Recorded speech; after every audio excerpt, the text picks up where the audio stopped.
So I'm going to tell you a story about a time in my life when I was younger that my mom seems to never get over in her favorite story to tell.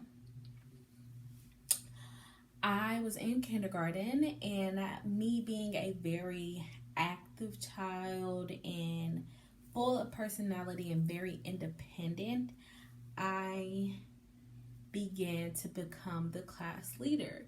So, of course, me being a leader, I'm able to go ahead and tell people what to do, or go ahead and, sign up for different things, and be able to pass out papers and collect them and give them to the teacher, kind of like a teacher's pet. One time in particular, I got an attitude with the teacher in kindergarten, yes. And instead of me just sitting there with an attitude, I began to swing my feet back and forth and undo my shoe, which was Velcro at the time, and throw it. This landed over the teacher's head on top of the blackboard, chalkboard at the time.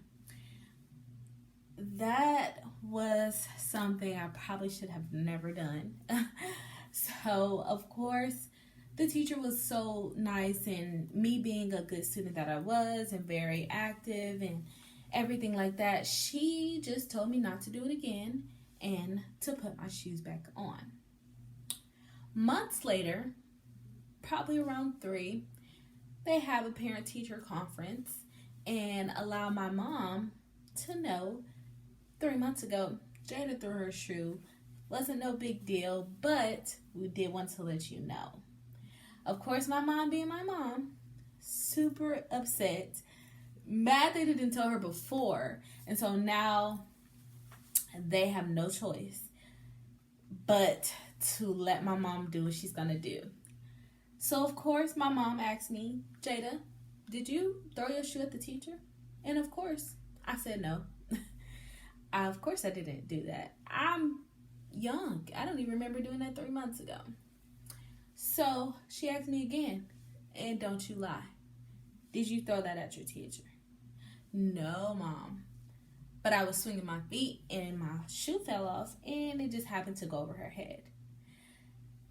That's when it didn't really go so well. I was taken to the bathroom to get a spanking. And me being the dramatic Aquarius I am, I, of course, yelling, screaming, and crying, and being a African-American mother that she is, hits me harder and tells me to be quiet. And, of course, you're a kid. You don't want to be quiet, but you better be quiet or you're about to get hit again. So all of that commotion is in the bathroom. Of course, other kids are hearing. Other teachers are listening. They threatened to call the cops on my mom. Of course, my mom not caring and really didn't care what they did. Call the cops. I'll be done by the time they get here. So they called the cops. The cops came. They understood where my mom was coming from and proceeded to let her know you cannot discipline your child in that way in public. And this was in 2000s, like almost 90s. So it was just a different time. We still had prayer in school, recess, all that. So that was just a little difference for us.